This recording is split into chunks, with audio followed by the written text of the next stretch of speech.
এবার নেতাজির জন্ম জয়ন্তীতে নেতাজি সুভাষচন্দ্র বসুর সাথে মমতা বন্দ্যোপাধ্যায় তুলনা করলেন রাজ্যের প্রাক্তন মন্ত্রী তথা তমলুক বিধায়ক সৌমেন মহাপাত্র। তমলুকের জেলা শাসকের দপ্তরে সরকারি অনুষ্ঠানের পাশাপাশি পাঁশকুড়া গ্রামীণ মেলার উদ্বোধন অনুষ্ঠানে একইভাবে নেতাজির সাথে মমতা বন্দ্যোপাধ্যায় তুলনা করলেন তিনি। এই জায়গাটা আমরা যদি কখনো বিত্তশালী হওয়ার পরেও সন্ন্যাসী ধর্ম পালন করা আমাদের কাছে অনেক বিরল দৃষ্টান্ত, আর সেই দৃষ্টান্ত কিন্তু নেতাজি সুভাষ সন্ন্যাসী জীবন পালন করেছে। হয়তো এখন আমি জানি না এই জায়গার প্রসঙ্গ বললে ঠিক হবে কিনা, কিন্তু তিনি তো মুখ্যমন্ত্রী, তাই বলি তার যে গুণগুলো আছে সেগুলি কিন্তু তিনি অনেক বিত্তশালী হতে পারতেন, কিন্তু হননি। তিনি ওই যে তার আত্মনিবেদন যেটা জনগণের জন্য করা, আর নেতাজিরও কথা ছিল জনগণের জন্য করা। বাপুজির সঙ্গে তার মতের অনেক সশস্ত্র অসুস্থ। এই তো সে তো মহিষাদলে যখন গান্ধীজি এলেন, গান্ধীজি আসার পরে তো প্রমাণ হয়ে গেল তার সামনে, সেদিন সতীশ বাবুরা বলেছিল যে কেন সশস্ত্র হয়।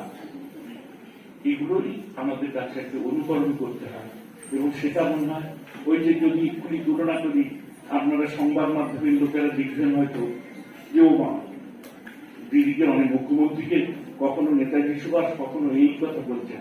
আমি আকস্মিকতা বলছি না, আমি তাদের গুণগুলোর উপর নির্ভর করেই আজকে বাংলার উন্নয়ন থেকে শুরু করে সরকার।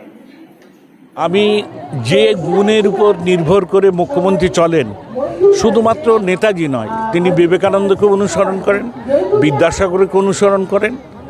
আমি দুটো জায়গায় দেখেছি যে একজন বিত্তশালী পরিবার থেকে গিয়ে তিনি দেশবন্ধুর ডাকে যদি দেশমাতৃকার মুক্তির জন্য ঝাঁপিয়ে পড়েন, সব কিছু ত্যাগ করতে পারেন, ঠিক সমানভাবে একজন সাদাসিধে মহিলা, তিনি তো কৃতি, তার অনেক গুণ আছে যা দিয়ে কিন্তু অনেক অর্থ উপার্জন করা যেত। তবু কেন 10.5 কোটি মানুষের জন্য তিনি এত প্রকল্পের মাধ্যম দিয়ে, এবং তার যে দিনযাপন সেটা তো আমরা দেখেছি, সেই সাদামাটা দিনযাপনের মধ্য দিয়ে যেটা করছে, তাই ওই গুণের সঙ্গে আমি তুলনা করেছি। কারণ আমি তো এর আগেও দেখেছি কেউ কিছু বক্তব্য রাখলেই কোথাও কারো নাম বললে বলা হয় ও ওনাকে এই দেবীর সঙ্গে তুলনা না, তার গুণ যেগুলোর উপরে নিয়ে ভিত্তি করে তিনি চলেন, সে কারণেই আমার বলা।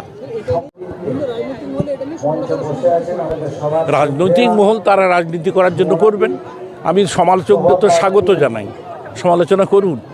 আর জানেন তো সবচেয়ে বড় সমালোচনা গ্রহণ করার জন্য গণদেবতা জনগণ, তারা কি বলবেন তারাই বলবেন। জানিয়ে কটাক্ষ ছুড়ে দিয়েছে বিজেপি। আজকে 23শে জানুয়ারি আমাদের নেতা নয়, গোটা বিশ্ববরণ নেতা নেতাজি সুভাষচন্দ্র বসুজির আজকে জন্মদিন মহা আড়ম্বরে গোটা দেশ জুড়ে পালন হচ্ছে। মাননীয় বিধায়ক মহাশয় উনি যে সাবজেক্ট নিয়ে বলতে চাইছে, ওনার তো বয়স হয়েছে মনে হয়, তো একটু কিছু ডিস্টার্ব মনে হচ্ছে আমার। মানে পা চাটতে চাটতে চটি চাটতে এমন জায়গায় পৌঁছে গেছে, নেতাজি সুভাষচন্দ্র বসুর সঙ্গে একজন পলিটিক্যাল লোকের তুলনা করে দিচ্ছে। সে হতে পারে মুখ্যমন্ত্রী, নেতাজি সুভাষচন্দ্র বসু উনি বিশ্ব নেতা ছিলেন, উনি দেশ স্বাধীন, ওনার জন্য দেশ স্বাধীন হয়েছে। মমতা ব্যানার্জির জন্য কি দেশ স্বাধীন হয়েছে নাকি যে ওনার সঙ্গে উনি তুলনা করছেন?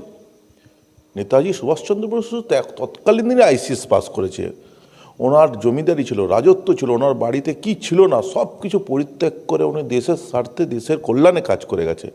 আর মমতা ব্যানার্জি কী করেছে দেশের জন্যে? উনি ভোগ করেছেন।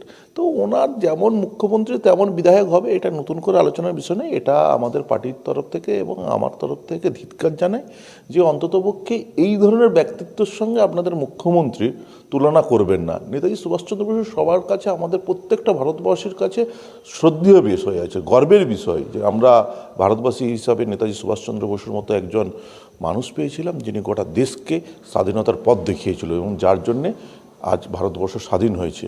ওনার সঙ্গে মুখ্যমন্ত্রীর তুলনা এটা একটা হাস্যকর বিষয়, লজ্জাজনক বিষয়। এই হাস্যকর বিষয়, লজ্জাজনক বিষয় যেমন দ্বিতীয়বার কোথাও না বলে, এটাই অনুরোধ থাকবে। ব্যুরো রিপোর্ট, বাংলার কথা। আমাদের সকল